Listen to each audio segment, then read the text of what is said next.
Recording studio खोरी पाकर। Music by Sukesh राय।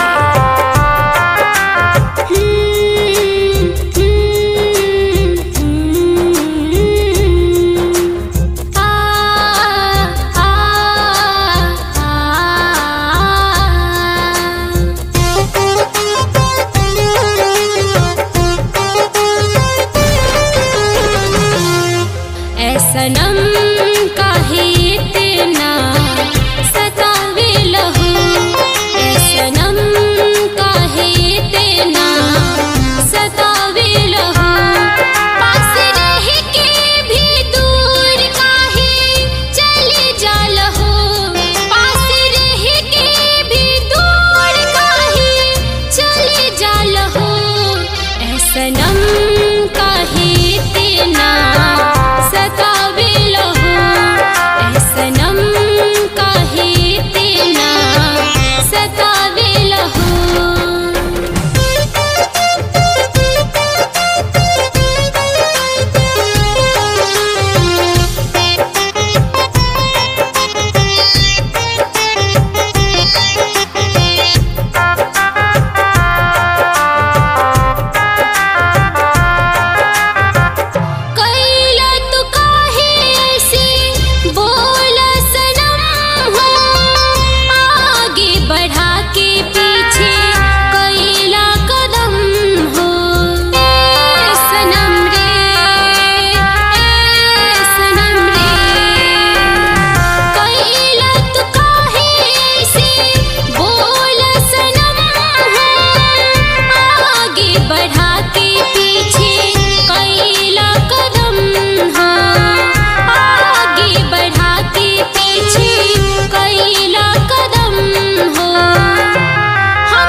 सनम काहे इतना सतावे लहू, सनम काहे इतना सतावे लहू।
सनम काहे इतना सतावे लहू, सनम काहे इतना सतावे लहू।